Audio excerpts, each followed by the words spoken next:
Der pazifische Feuerring. Hier pulsiert der Planet, schafft und zerstört. Eine Reise durch Zeit und Tiefe. Staffel 2. Der Atem der Erde.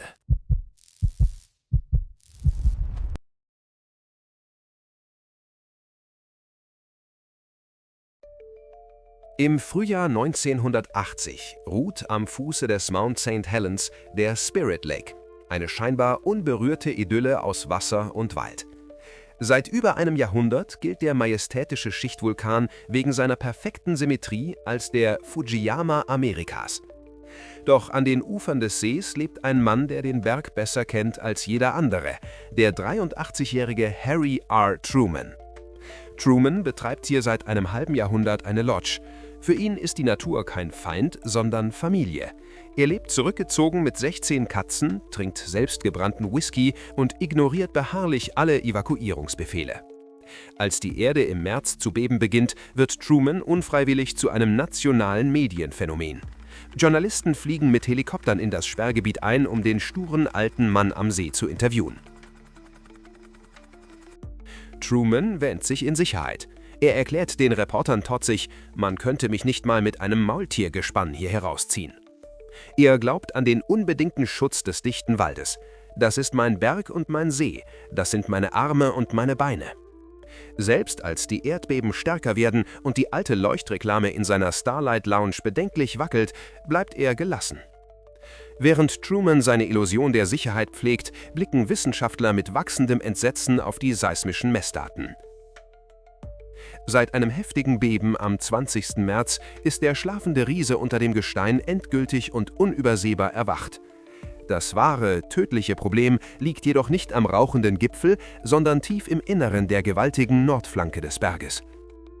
Magma drückt mit unvorstellbarer Kraft von innen gegen das Gestein und erzeugt eine massive, völlig unnatürliche Aufwölbung. Dieser sogenannte Bulge, ein gigantischer Magmaschwamm, wächst jeden einzelnen Tag um fast 1,5 Meter weiter an. Das ehemals makellose Profil des Berges wirkt nun wie eine vertikale, zum Zerreißen gespannte Gesteinsplatte. Heiße Gase entweichen aus tausenden neuen Rissen und der Schnee färbt sich durch den ständigen Ascheregen unheilvoll dunkel. Die Geologen wissen, der Berg wird nicht klassisch nach oben ausbrechen. Die Flanke selbst steht kurz vor dem totalen Kollaps. Doch diese unsichtbare tickende Zeitbombe bleibt für das bloße Auge der vielen Touristen unten im Tal verborgen. Sie sehen nur den endlos blauen Himmel, den glitzernden See und einen majestätisch rauchenden Bergkrater in der Ferne. Für Truman und die vielen Wochenendbesucher ist die Gefahr völlig abstrakt. Ein faszinierendes Naturschauspiel, kein nahendes Todesurteil. Truman gießt in aller Ruhe seinen Rasen und bereitet seine hölzerne Lodge auf den bevorstehenden Sommeransturm vor. Er verabschiedet sich abends von seinen Katzen, ohne auch nur im geringsten zu ahnen, dass dies sein allerletztes Wochenende sein wird.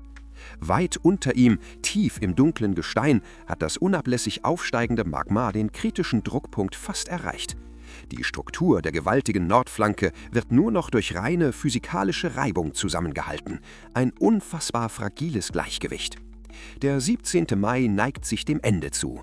Ein trügerisch ruhiger Sonnenuntergang taucht die Landschaft in tiefes, goldenes Licht. Die Vögel singen ihr Abendlied, das Wasser des Spirit Lakes plätschert sanft an den alten Holzsteg von Trumans Lodge. Niemand ahnt, dass am nächsten Morgen buchstäblich die Hölle über diese vollkommen friedliche Welt hereinbrechen wird. Die Nacht bricht herein. Truman schläft tief in seinem Bett, umgeben von seinen geliebten Tieren und einem Leben voller Erinnerungen. Und der Berg wartet. Nur noch wenige Stunden trennen die weite Region von der totalen und unwiderruflichen Auslöschung. Das Wochenende vom 17. und 18. Mai zieht wegen des fantastischen, klaren Frühlingswetters unzählige Camper in die Region.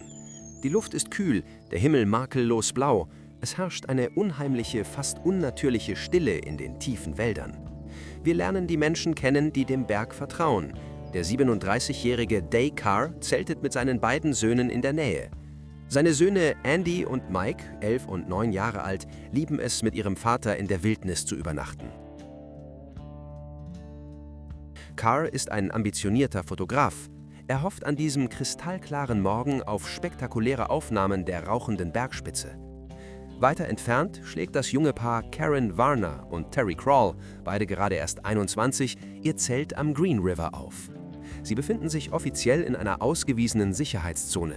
Die Behörden garantieren hier absoluten Schutz vor dem Vulkan.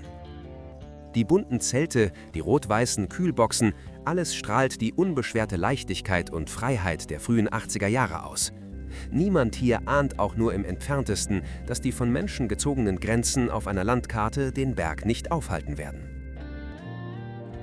Genau 6 Meilen nördlich des Kraters befindet sich der wissenschaftliche Beobachtungsposten Coldwater 2.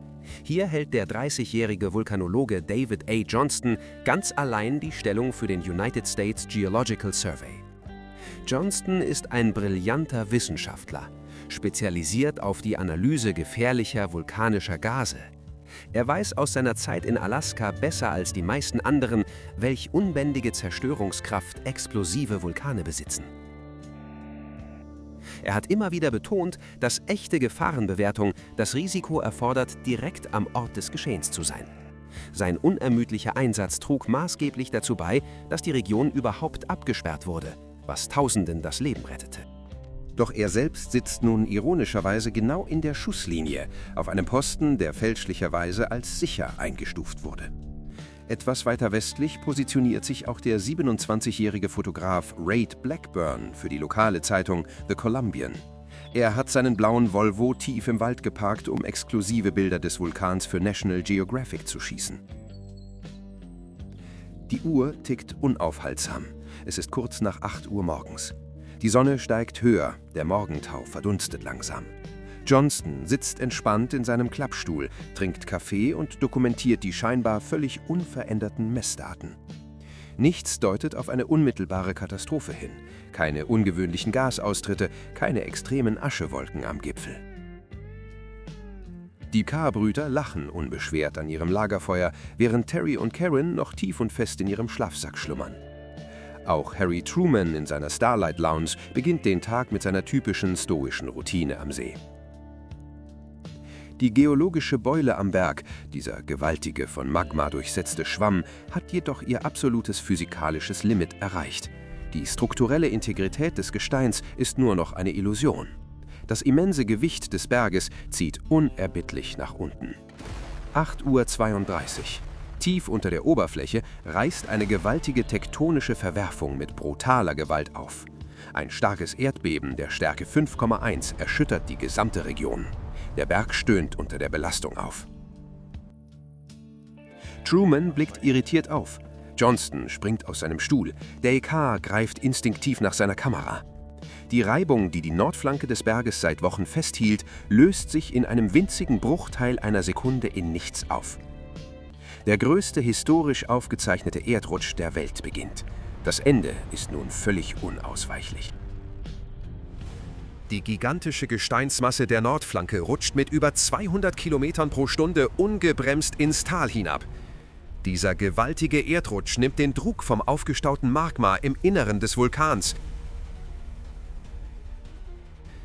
Doch die Explosion entlädt sich nicht primär nach oben, sondern bricht seitlich, fächerförmig nach Norden aus. Eine kochend heiße, überschallschnelle Druckwelle aus Gestein und Asche überholt den eigentlichen Erdrutsch mühelos. Johnston sieht die apokalyptische Zerstörungswelle direkt auf seinen Beobachtungsposten auf der Coldwater Ridge zurasen. Er greift in Panik zum Funkgerät und setzt seinen letzten, historischen Spruch ab. Vancouver, Vancouver, this is it!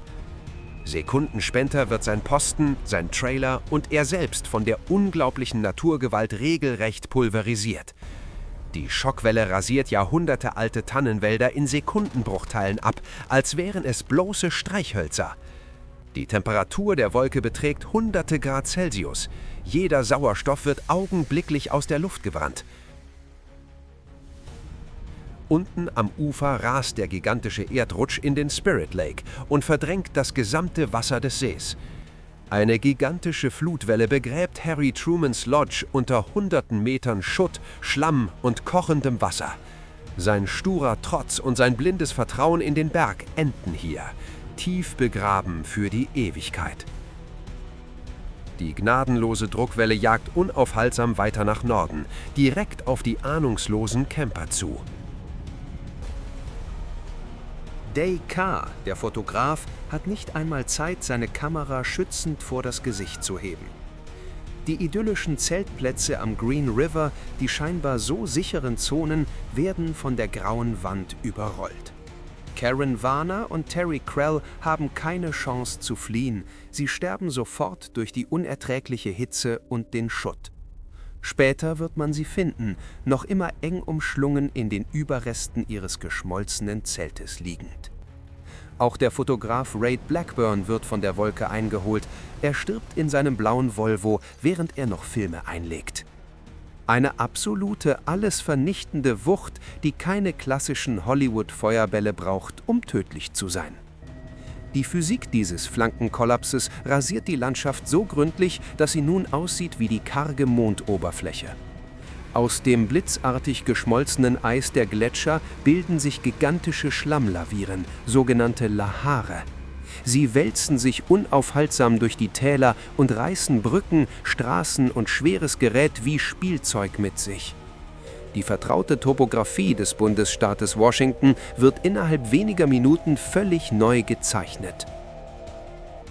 Die Naturgewalt ist so allumfassend, dass sie den Verstand der weit entfernten Beobachter schlichtweg überfordert.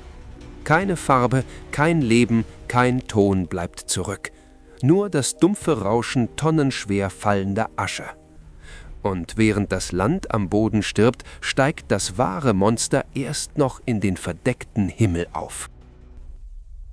Nachdem die seitliche Druckwelle verpufft ist, schießt die primäre Eruptionssäule senkrecht in den Himmel. Innerhalb von nur 10 Minuten erreicht diese gigantische Aschewolke eine Höhe von 24 Kilometern in der Stratosphäre.